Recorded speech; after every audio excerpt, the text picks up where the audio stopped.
Sir 3 T accounts बनते हैं यहाँ पे बेसिकली, सुनना इधर सर, 3 टी अकाउंट्स यहाँ बनते हैं सर। पहला है एसेट का अकाउंट, बेटा देखना इधर सर, पहला है एसेट का अकाउंट। अब ये कैसे बनेगा अभी 2 मिनट में देखते हैं बेटा।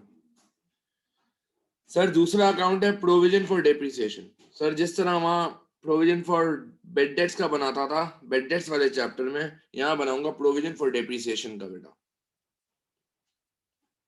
और सर तीसरा अकाउंट बनाऊंगा डिस्पोजल। अब बेटा ये डिस्पोजल क्या है ये अभी बताऊंगा, 2 मिनट होल्ड करिएगा। ये डिस्पोजल क्या है अभी बात करते हैं। ये मेरा डिस्पोजल अकाउंट होगा बेटा। अब आओ बेटा, हमने उसमें पढ़ा था बेटा, सुनना इधर सर, हमने जो है वो प्रोविजन वाले चैप्टर में पढ़ा था सर। मैं जब भी कोई टी अकाउंट बनाऊंगा तो मेरा टी अकाउंट हमेशा बैलेंस बीडी से स्टार्ट होगा बेटा। और एसेट है बेटा, तो हमने क्या पढ़ा था सर, एसेट है तो रूल क्या होता है, इंक्रीज वाला। एसेट बढ़ता है क्या होता है, डेबिट। तो हमेशा एसेट अकाउंट जब भी बनाऊंगा जिंदगी में, बैलेंस बीडी किस साइड पे आएगा बेटा, डेबिट साइड पे। ये हमने बात की थी बेटा कि हम टी अकाउंट्स पे इंक्रीज वाला रूल लगाते हैं।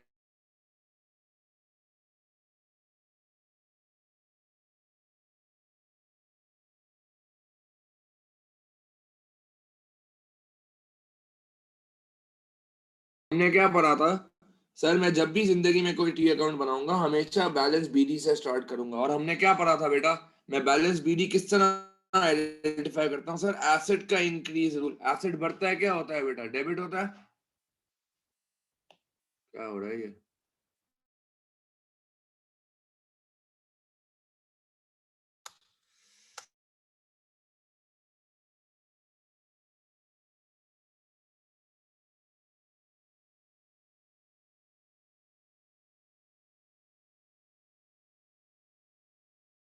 क्या हो गया?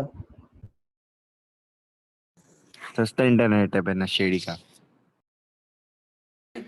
सर हमने क्या पढ़ा है सर, देखिएगा सर, जब भी मैं एसेट का टी अकाउंट बनाऊंगा तो इंक्रीज रूल लगेगा। एसेट बढ़ता है बेटा तो डेबिट होता है, तो हमेशा इसका बीडी किस साइड पे आएगा बेटा, डेबिट साइड पे। हमने ये हमेशा पढ़ा है सर। अब आए सर, व्हाट इफ अगर मैं नया एसेट परचेज करूं बेटा, बीडी का मतलब तो क्या, पुराना एसेट चल रहा है। व्हाट इफ मैं अगर नया एसेट परचेज करूं बेटा, परचेज ऑफ एसेट, देखना इधर स्क्रीन छोटी कर दो, सब नजर आएगा। सर। मैं एंट्री क्या बनाऊंगा देखना सर, मैं एंट्री बनाऊंगा नॉन करंट एसेट डेबिट बेटा, खरीद रहा हूं ना, नॉन करंट एसेट डेबिट बेटा। नॉन करंट एसेट मत लिखो, वैसे एसेट लिख लो, एसेट डेबिट बेटा। और पेमेंट जिससे कर रहा हूँ वो क्रेडिट, या लेट्स सपोज मैं कैश से पेमेंट कर रहा हूँ बेटा, कैश से या बैंक से या उधार पे। तो बेटा जब भी एसेट परचेज करता हूँ एसेट बढ़ता है और पेमेंट जिससे कर रहा हूँ वो क्रेडिट होता है बेटा। मैं किसका टी अकाउंट बना रहा हूँ सर, अगर आप देखें मैं एसेट का टी अकाउंट बना रहा हूँ। देख ले एसेट क्या हो रहा है, डेबिट हो रहा है, तो एसेट को डेबिट साइड पे ही लिखूंगा बेटा, लेकिन ऑपोजिट नाम क्या लिखूंगा, कैश या बैंक। ये तो क्लियर है ना बेटा सबको, सिंपल सी एंट्री है दोस्त। हाँ सही है, सही है। एसेट नया आ रहा है बेटा मेरे पास, एसेट बढ़ जाएगा, एसेट डेबिट हो जाएगा, और जिससे पेमेंट कर रहा हूं बेटा वो क्रेडिट हो जाएगा। अब सर सुनना सही इधर है। सर, अब सुनना। सर वो क्रेडिट वगैरह नहीं होगा?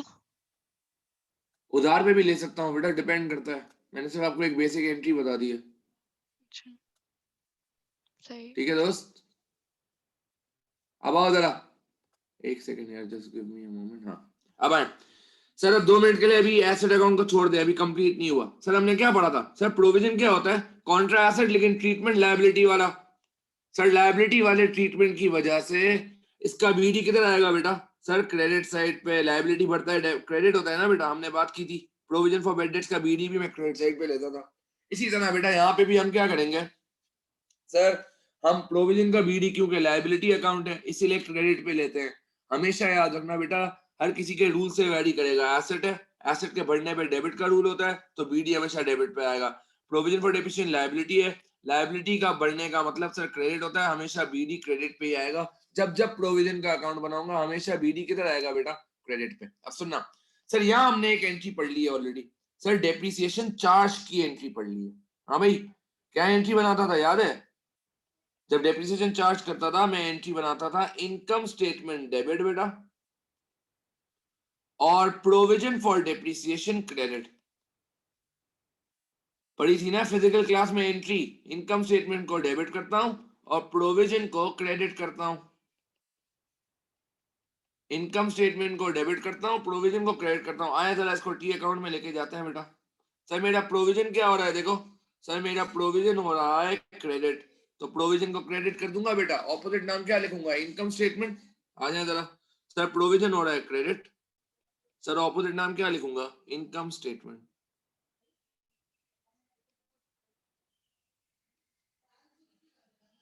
अब आओ बेटा, अभी भी ये अकाउंट कंप्लीट नहीं हुआ, एक चीज इसमें रहती है। अब पहले डिस्पोजल अकाउंट सुनते हैं, जिस तरह करवा रहा हूं उसी तरह समझिएगा। सर डिस्पोजल अकाउंट बनाता क्यों, उसका मतलब क्या है? सर टू कैलकुलेट गेन और loss on sale of non current asset. Sir आप आज एक नॉन करंट एसेट बेच रहे हो, आपको ये चेक करना है कि आपने वो particular non current asset gain पे बेचा है या लॉस पे बेचा है। तो मैं ये कैसे आइडेंटिफाई करूंगा बेटा, सुनना है इधर, आपको ये आइडेंटिफाई करना है कि आपने वो एसेट गेन पे या लॉस पे बेचा है। तो मैं कैसे आइडेंटिफाई करूंगा बेटा, मैं ऐसे आइडेंटिफाई करूंगा, सुनना, मैं ऐसे आइडेंटिफाई करूंगा बेटा कि मैं जो है हमेशा उसको, सुनना इधर, मैं हमेशा उसको जो है उसका गेन लॉस निकालूंगा बेटा। इन ऑर्डर टू चेक कि मुझे फायदा हुआ है या नुकसान हुआ है, मैं उस एसेट का क्या निकालूंगा बेटा, गेन और लॉस। डिस्पोजल का सिंपल मतलब या पर्पस क्या है बेटा, गेन और लॉस निकालना एसेट सेल पे। मुझे एसेट सोल्ड पे गेन हुआ है या लॉस हुआ, I have to calculate gain या लॉस। सुनना इधर, मैं हमेशा इससे क्या निकालूंगा बेटा, गेन और लॉस।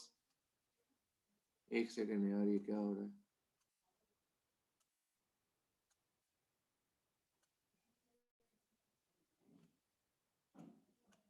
अब सुनना बेटा।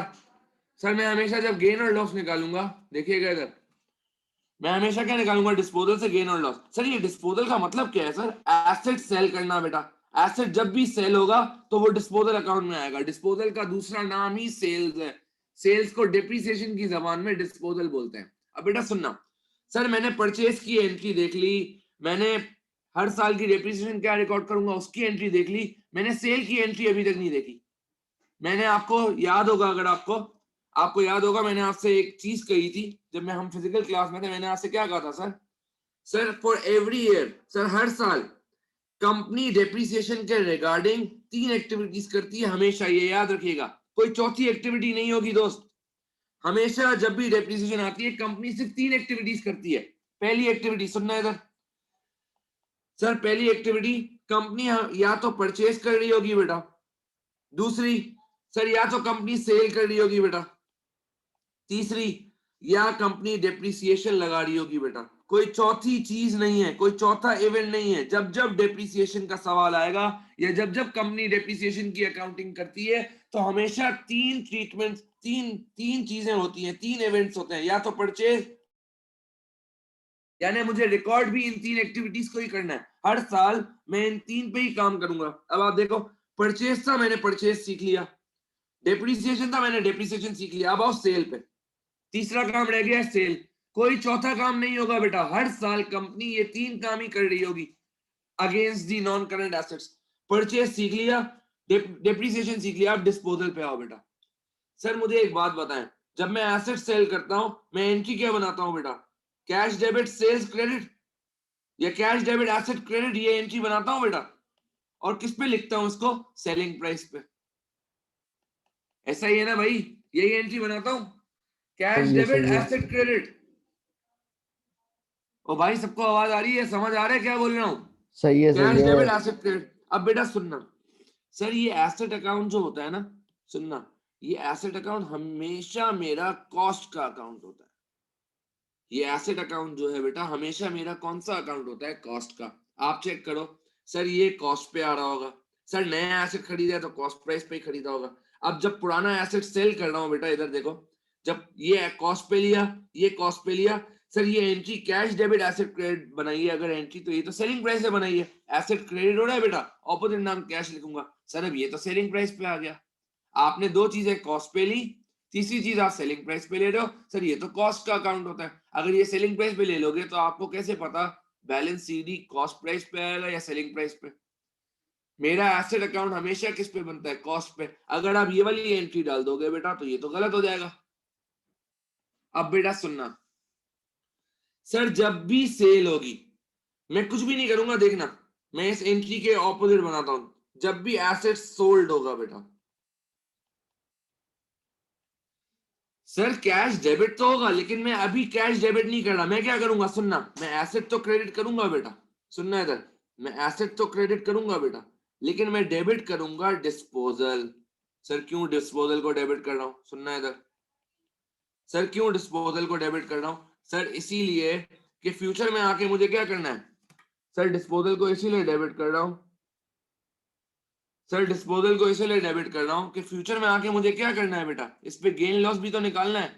मैं आज कैश डेबिट एसेट क्रेडिट नहीं कर सकता बेटा, क्यों, अगर आज कैश डेबिट एसेट क्रेडिट करूंगा तो वो तो सेलिंग प्राइस पे एंट्री बन जाएगी। मुझे मेरा एसेट अकाउंट किस पे होता है हमेशा, कॉस्ट पे। सर डिस्पोजल जब जब होगा, जब जब एसेट बेचूंगा, तब तब 3 एंट्रीज बनाऊंगा बेटा। कितनी एंट्रीज बनाऊंगा, 3। आपके एग्जामिनर आपसे बनवाता है एग्जाम में एंट्रीज के, डिस्पोजल की 3 एंट्रीज बना के दो, तो ये हमें बहुत अच्छी तरीके से समझ आनी चाहिए और पता होनी चाहिए। सुनना, पहली एंट्री क्या बनाऊंगा बेटा, एसेट मेरी बुक से जा रहा है, एसेट को क्रेडिट करूंगा। सर नाम क्या लिखूंगा ऑपोजिट, सर नाम ऑपोजिट डिस्पोजल लिखूंगा, अपने एग्जामिनर को बताऊंगा देखो एसेट बेच रहा हूं इसीलिए यहां लिख रहा हूं। सर पहली एंट्री बनाऊंगा किस पे, सर मैं कॉस्ट प्राइस पे बनाऊंगा डिस्पोजल की पहली एंट्री, ये याद रखिएगा, ये मेरी डिस्पोजल की पहली एंट्री है और ये हमेशा कॉस्ट प्राइस पे बनेगी। इसलिए कॉस्ट प्राइस पे बनेगी क्योंकि मेरा एसेट अकाउंट किस पे होता है बेटा, हमेशा कॉस्ट पर होता है, ये याद रखिएगा। इसमें कॉस्ट के अलावा कभी भी कुछ नहीं आएगा बेटा। सर अब कॉस्ट प्राइस का क्या मतलब, सर वो प्राइस जिसपे हमने एसेट लिया था जब एक्चुअल में खरीदा था बेटा, ये वो प्राइस होगी। तो मेरा एसेट अकाउंट की पहली एंट्री बेटा डिस्पोजल की, sir disposal debit asset credit, sir हमेशा किस पे बनेगी, कॉस्ट प्राइस पे। अब बेटा एक चीज सुन लो, सर याद करने का तरीका आप बताएं। सर हमेशा याद रखो डिस्पोजल की जब भी कोई एंट्री बनाऊंगा, जब भी एसेट सेल की कोई एंट्री बनाऊंगा, एक नाम हमेशा डिस्पोजल का होगा। खुद सोचो, एसेट जब जा रहा है बेटा तो एसेट तो क्रेडिट हो जाएगा। कैश डेबिट करने की जगह किसको डेबिट करूंगा बेटा, डिस्पोजल को। क्यों सर, इसीलिए कर रहा हूं ताकि यहां जब वैल्यू जाए तो मेरे पास गेन लॉस निकल सके। मैं एक नाम हमेशा, जब जब मैं एसेट सेल करूंगा, एक नाम हमेशा डिस्पोजल का लिखूंगा ताकि इस डिस्पोजल अकाउंट से गेन लॉस निकल सके बेटा, कि एसेट जो बेचा है उस पे लॉस हुआ है या गेन हुआ है। तो सर एसेट क्रेडिट तो सबको समझ आता है, एसेट जा रहा है बुक से। और दूसरा नाम क्या लिखूंगा बेटा, डिस्पोजल का। क्या ये पहली एंट्री सबको क्लियर है, जल्दी से मुझे बता दें, क्या ये सही है डिस्पोजल सही है। की पहली एंट्री सबको क्लियर है, जल्दी बताओ। देखो सुलेमान, देखो दोस्त, मैं एसेट बेच रहा हूं बेटा, ऐसा ही है, एसेट बेच रहा हूं तो क्या एंट्री बनाता हूं, कैश डेबिट और एसेट क्रेडिट, यही एंट्री बनाता हूं। जी एसेट बुक से जा रहा है इसलिए एसेट को क्रेडिट किया और पैसे आ रहे हैं रिटर्न में, इसलिए कैश को डेबिट किया। अब बेटा यहाँ पे अगर मैं एसेट को क्रेडिट करता हूँ और कैश को डेबिट करता हूँ, इसका मतलब कैश आने का मतलब मैं सेलिंग प्राइस की एंट्री बना रहा हूँ, मतलब मैं एंट्री जिस अमाउंट से बनाऊंगा ना वो अमाउंट सेलिंग प्राइस होगी दोस्त, ठीक है। लेकिन जबकि मेरा अकाउंटिंग का रूल पता है क्या होता है, मेरा एसेट अकाउंट हमेशा कॉस्ट अकाउंट होगा, इसमें कॉस्ट के अलावा कुछ भी नहीं आएगी बेटा, कभी भी कुछ। अब सर अगर मैं कैश डेबिट और एसेट क्रेडिट एंट्री बनाऊंगा तो सर ये तो सेलिंग प्राइस पे एंट्री बन गई, यहाँ तो कॉस्ट प्राइस आता है, ये वाली वैल्यू तो अब यहाँ ले जा ही नहीं सकते। मेरे एसेट अकाउंट हमेशा कॉस्ट का अकाउंट बनता है, जितने पे मैंने खरीदा और बेचा है उस पे।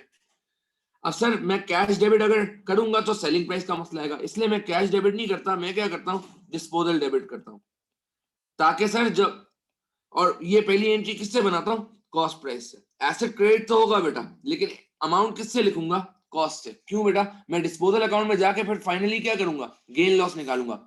इसीलिए मैं आज एक नाम डिस्पोजल का लिख रहा हूं ताकि फ्यूचर में जब मैं ये दो अकाउंट बना के डिस्पोजल पे आऊं तो मुझे एग्जैक्टली पता चल जाए कि मेरे एसेट पे मुझे कितना गेन या लॉस हुआ है।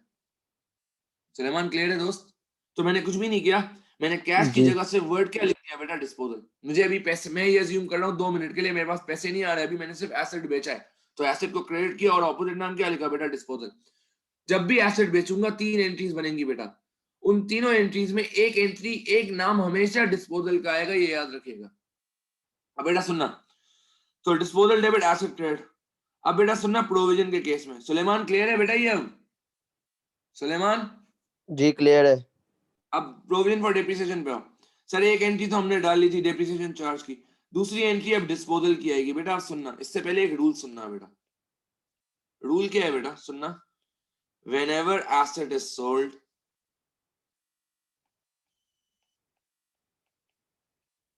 all its previous depreciation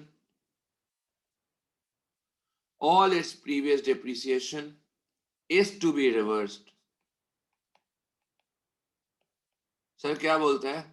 sir जब जब एसेट सेल करूंगा, आज तक जितना भी उस एसेट पे पुराना डेप्रिसिएशन चार्ज किया है वो भी क्या कर दूंगा बेटा, रिवर्स। अब लॉजिक सुनना क्यों रिवर्स कर रहा हूं बेटा, खुद सोचो।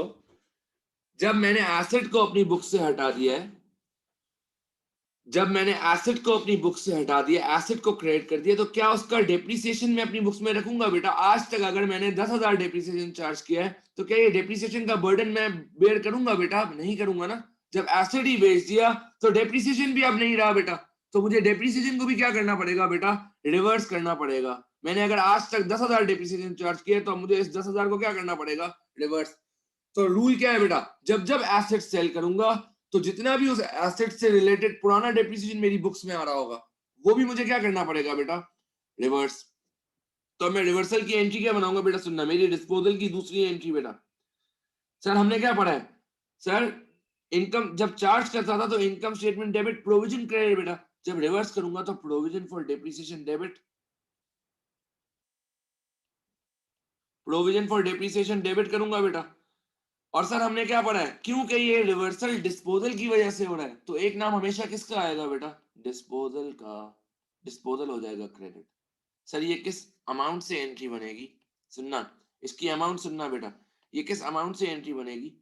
सर ये बनेगी डेप्रिसिएशन चार्ज पे, टोटल डेप्रिसिएशन चार्ज अब तक किस पे, लेकिन एसेट सोल्ड पे, जो एसेट सेल किया उस वाले एसेट पे अब तक जितनी डेप्रिसिएशन चार्ज की है वो सब क्या करूंगा, रिवर्स। आप देखें प्रोविजन फॉर डेप्रिसिएशन क्या हो रहा है बेटा, डेबिट हो रहा है, यहाँ भी डेबिट होगा। ऑपोजिट नाम क्या लिखूंगा बेटा, डिस्पोजल। सर दोनों साइड्स को टोटल करूंगा, देखिएगा खत्म बेटा मेरा ये पीएफडी का अकाउंट। और यहाँ पे क्या आएगा बेटा मेरे पास, बैलेंस सीडी। यहाँ पे क्या आएगा बेटा, बैलेंस बीडी। अगेन देखें, मैं एक चीज दोबारा रिपीट करता हूँ, देखना सर इसमें क्या क्या आ रहा है। सर इस पिछले सालों तक कितना डेप्रिसिएशन लगाया था, प्लस इस साल कितना डेप्रिसिएशन लगाया, प्लस वो डेप्रिसिएशन रिवर्स कर रहा हूँ जो एसेट सेल कर दिया है। जब उसके एसेट को अपनी बुक्स में से हटा दिया, यहाँ देखो एसेट क्रेडिट किया था तो उसके डेप्रिसिएशन को भी क्या कर दूंगा बेटा, अपनी बुक से हटाऊंगा। तो रूल क्या है बेटा, जब भी एसेट बेचता हूँ उसका पुराना डेप्रिसिएशन क्या करता हूँ बेटा, रिवर्स।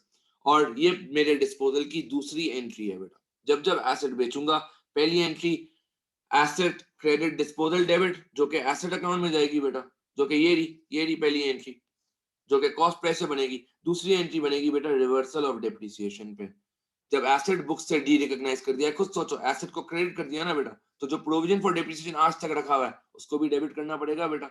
जब एसेट को बुक से डी रिकॉग्नाइज कर दिया है तो उससे रिलेटेड जितना डेप्रिसिएशन आज से लेके, आज जब से खरीदा था तब से लेके आज तक जितना डेप्रिसिएशन चार्ज किया है सब रिवर्स करना पड़ेगा।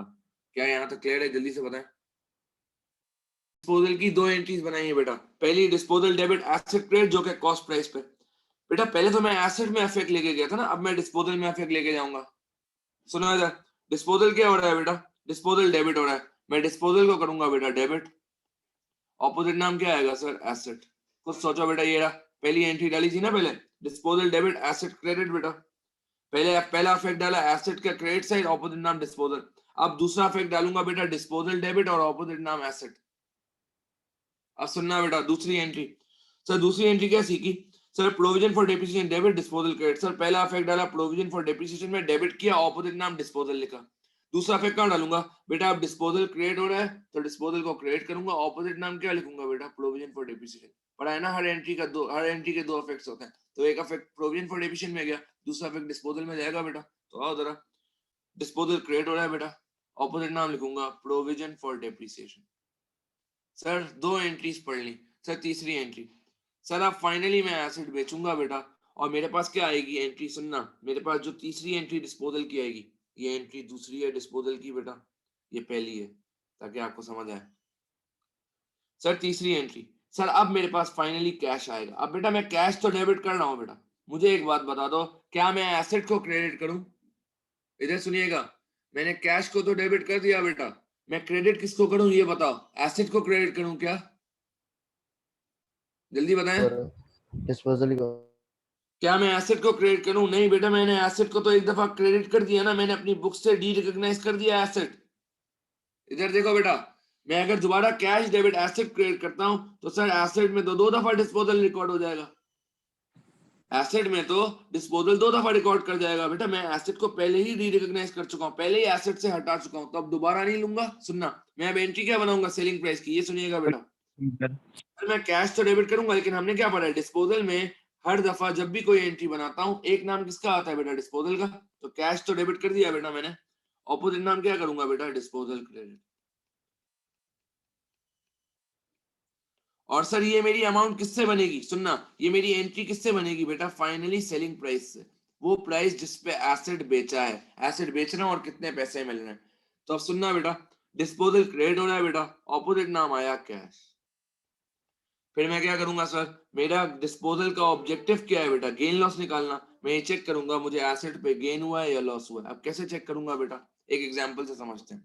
लेट सपोज बेटा मेरे एसेट की कॉस्ट थी 10,000, सुनना इधर, लेट सपोज मेरे एसेट की कॉस्ट थी 10,000, उसको आज तक मैंने 6,000 का यूज कर लिया है बेटा, और मार्केट में वो जा रहा है 5,000 का। यानी बेटा मैंने एसेट को यूज किया 6,000 और मार्केट में बिका फिर 5,000 का, यानी मेरा अभी तक 11,000 का यूज हो गया है बेटा। ये एसेट खरीदा कितने का था, 10,000 का, तो यहाँ 1,000 का फायदा हो रहा है बेटा मुझे, गेन। सर यानी गेन होगा तो यहाँ आएगा। क्या ये क्लियर है सिनेरियो सबको?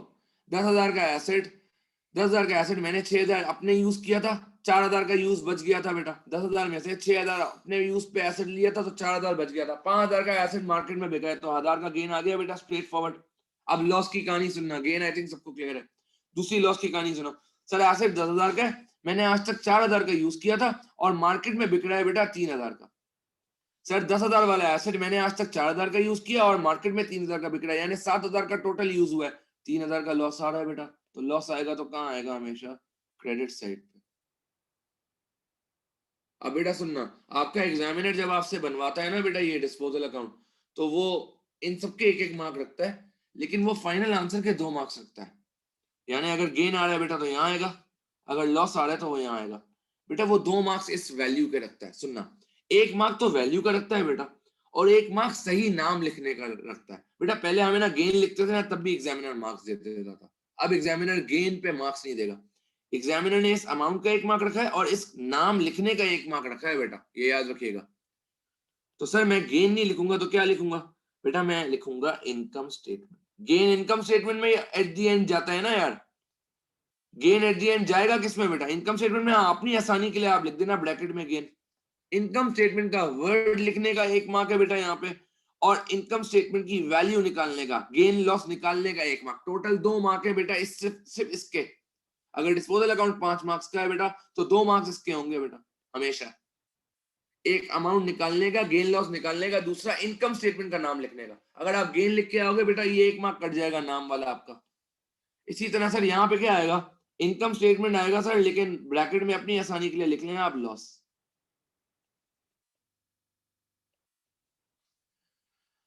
जल्दी से बता दें, क्या डिस्पोजल अकाउंट सबको क्लियर है दोस्त? सही है। ठीक है, कोई सवाल है तो पूछ लो बेटा जल्दी से। डी से स्टार्ट किया बेटा और बीडी यहाँ लिखा। फिर सर मैंने अगर परचेज किया होगा एसेट डेबिट, कैश या बैंक क्रेडिट या उधार क्रेडिट, मैंने यहाँ लिया बेटा। और तीसरी एंट्री मैंने बनाई disposal debit asset credit. Sir हर साल कंपनी 3 काम कर रही होगी, सुनना इधर बेटा, मैंने यहाँ लिखा है हर साल कंपनी डेप्रिसिएशन में 3 काम कर रही होगी। आपके पास भी जब सवाल आएगा आप 3 काम करोगे हर साल पे बेटा। एसेट खरीदा होगा तो उसकी एंट्री बनाओगे, एसेट बेचा है तो उसकी एंट्री बनाओगे, और डेप्रिसिएशन तो हर साल आएगी ही आएगी बेटा, चाहे एसेट खरीदा हो ना खरीदा, डेप्रिसिएशन तो हर साल आएगी बेटा। और सुनना सर, परचेज की 1 एंट्री, सर डिस्पोजल्स की हमने 3 एंट्रीज पढ़ी हैं और डेप्रिसिएशन की 1 एंट्री। हर साल 5 एंट्रीज आपको बनानी होंगी बेटा, तभी जाके टी अकाउंट्स बनेंगे। हर साल आपको 5 एंट्रीज बनानी होंगी, तभी जाके टी अकाउंट्स बनेंगे बेटा। परचेज की 1, डिस्पोजल की हमने 3 एंट्रीज पढ़ी और डेप्रिसिएशन की 1। तो आप देख लो बेटा, परचेज की ये रही 1, डेप्रिसिएशन की ये रही तीसरा, और ये डिस्पोजल की 3 एंट्रीज है बेटा। ये 3 एंट्रीज है डिस्पोजल की। डिस्पोजल की हमेशा 3 एंट्रीज बनेंगी, ये याद रखिएगा। अब आए बेटा अगला अकाउंट। सर अगला टी अकाउंट मेरे पास क्या है sir? Sir income statement extract. सुनना सर, अगला टी अकाउंट मेरे पास क्या है? Income statement extract. आज चीजें देखते हैं, कल फिर एक सवाल की प्रैक्टिस करेंगे इंशाल्लाह, देखिएगा सर। सर अगली चीज है मेरे पास इनकम स्टेटमेंट का एक्सट्रैक्ट। सर हम सबने बेड डेट्स के चैप्टर में पढ़ा है बेटा इनकम स्टेटमेंट का एक्सट्रैक्ट। सर एक्सपेंस बढ़ता है डेबिट होता है, इसलिए एक्सपेंसेस को लिखूंगा डेबिट साइड पे। सर इनकम बढ़ता है क्रेडिट होता है, इनकम पे लिखूंगा क्रेडिट साइड पे। सर वहां मैंने आपको बताया था 3 चीजें आएंगी सिर्फ और सिर्फ मेरे इनकम स्टेटमेंट एक्सट्रैक्ट में, bad debts, provision for bad debts और बेड डेट्स रिकवर्ड। सर यहाँ भी कुछ ऐसा ही है। मेरे इनकम स्टेटमेंट एक्सट्रैक्ट जब डेप्रिसिएशन के रिगार्डिंग बनाऊंगा, हर साल बेटा एक तो डेप्रिसिएशन आएगी, और इसके अलावा जो दूसरी चीज आएगी बेटा वो गेन लॉस आएगा। इसके अलावा कोई तीसरी चीज इसमें कभी भी नहीं आएगा। मेरे इनकम स्टेटमेंट एक्सट्रैक्ट में एक पहला डेप्रिसिएशन, दूसरा गेन और लॉस, इन 2 चीजों के अलावा कभी भी कोई तीसरी चीज मेरे इनकम स्टेटमेंट एक्सट्रैक्ट में नहीं आएगी। सर कुछ सोचें, डेप्रिसिएशन क्या है मेरा? डेप्रिसिएशन मेरा एस्टिमेटेड एक्सपेंस है बेटा, मैंने डेप्रिसिएशन को यहां लूंगा बेटा। फिर सर ये गेन लॉस क्या है बेटा? ये गेन लॉस वही अभी जो डिस्पोजल से निकालूंगा ना, एसेट बेचने की, एसेट जब बेचा तो गेन हुआ या लॉस हुआ? अगर गेन हो रहा है बेटा तो सर इनकम है, यहाँ आएगा। और सर अगर लॉस हो रहा है तो एक्सपेंस है, यहाँ आएगा बेटा। ये देख लें आप लोग, ऐसा ही है। तो सर गेन हो रहा है तो इनकम है, मैं यहाँ लिखा बेटा गेन। और सर अगर एसेट बेचा है नुकसान पे बेटा, लॉस हो रहा है, मैं लॉस को ले लूंगा यहाँ पे। और एज यूजुअल एक्सट्रैक्ट को हम कभी भी टोटल नहीं करते हैं। तो बेटा एक चीज याद रखिएगा, सर हर साल कंपनी के 3 काम होंगे, परचेज, सेल, डेप्रिसिएशन। परचेज की एंट्री बहुत आसान है, हमने सीख ली है। डेप्रिसिएशन की एंट्री बहुत आसान है, हमने सीख ली है। डिस्पोजल की 3 एंट्रीज बनेंगी बेटा। मेन जो काम आपको करना है वो डिस्पोजल पे काम करना है। डिस्पोजल थोड़ा सा मुश्किल होता है बेटा। और सर हमने क्या पढ़ा? डेप्रिसिएशन चाहे परचेज करूं ना करूं, सेल करूं ना करूं, डेप्रिसिएशन तो हर साल के ईयर एंड पे रिकॉर्ड होगी। हर साल income statement debit, provision for depreciation credit में करूंगा। क्या ये सबको क्लियर होता है बेटा? और इनकम स्टेटमेंट एक्सट्रैक्ट में हमेशा 2 चीजें आएंगी, डेप्रिसिएशन और गेन लॉस। डेप्रिसिएशन का मतलब करंट एक्सपेंस बेटा, हर साल की जितनी भी ये एंट्री बनाई होगी यहाँ आएगी। खुद देख लो, प्रूफ भी होता है बेटा। पहले प्रोविजन का अकाउंट बना रहा था तो प्रोविजन क्रेडिट हो रहा था, ऑपोजिट नाम इनकम स्टेटमेंट लिखा था। अब इनकम स्टेटमेंट का अकाउंट बना रहा हूं तो देखो इनकम स्टेटमेंट डेबिट हो रहा है, ऑपोजिट नाम डेप्रिसिएशन। खुद देख लें आप लोग। इसी तरह गेन लॉस में भी है। जब डिस्पोजल अकाउंट बना रहा था तो इनकम डिस्पोजल को डेबिट किया तो ऑपोजिट नाम इनकम स्टेटमेंट लिखा था। अब देख लो यहाँ पे लॉस लिख रहा हूँ बेटा, ओ सॉरी यहाँ लॉस लिख रहा हूँ ऑपोजिट, और यहाँ गेन लिख रहा हूँ बेटा। तो ये एंट्रीज ही है दोस्त, हर एंट्री का 2 जगह इफेक्ट आता है। बेटा सुनो, आपको एग्जाम वैसे तो गेन लॉस की एंट्री बेटा कोई भी नहीं बताता, लेकिन आपसे एग्जामिनर कभी कभार पूछ लेता है, भाई ठीक है आपने एसेट की एंट्री बता दी क्या बनेगी, आपने पीएफडी की एंट्री बता दी क्या बनेगी, आपने कैश की क्या एंट्री बनेगी बता दी, जरा गेन लॉस की एंट्री तो बताओ।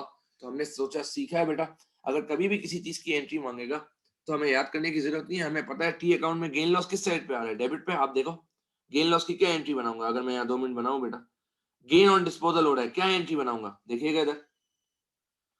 सर मेरा डिस्पोजल क्या हो रहा है, देखो बेटा मेरा डिस्पोजल हो रहा है गेन की वजह से डेबिट, तो मैं डिस्पोजल को क्या करूंगा बेटा डेबिट।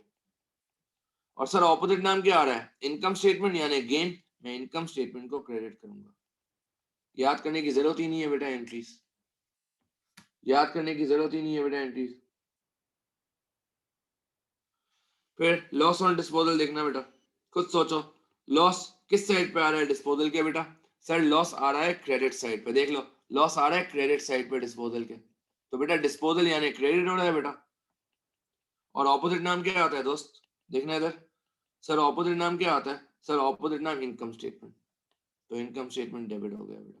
तो मुझे बेटा कभी भी किसी चीज की अगर एंट्री बोलेगा, मुझे तो एंट्री याद करने की जरूरत ही नहीं है। अगर मुझे पता है कि मेरी साइड कौन सी है बेटा, तो मैं आराम से एंट्री बना सकता हूँ। तो गेन लॉस की अगर एंट्री पूछेगा बेटा, पूछता है यूजुअली, आजकल नए नए नए अटेम्प्ट्स में पूछ रहा है बेटा गेन लॉस की, एमसीक्यूज में भी आती है। तो अगर आपको बेटा अभी जब हम बहुत सारे सवाल करेंगे तो आपको खुद ही डिस्पोजल अकाउंट का फॉर्मेट याद हो जाएगा। और जब डिस्पोजल अकाउंट का फॉर्मेट याद हो जाएगा तो आपको पता है गेन यहाँ आता है।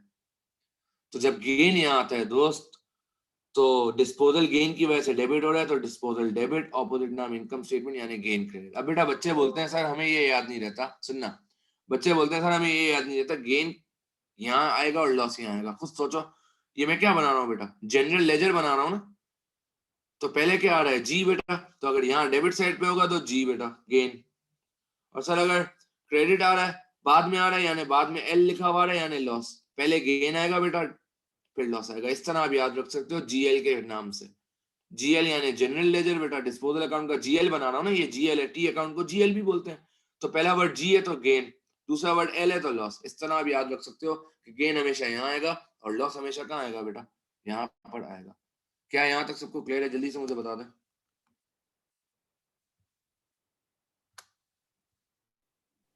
क्लियर है क्या सर यहाँ आज तक के लिए सबको तो। क्लियर है?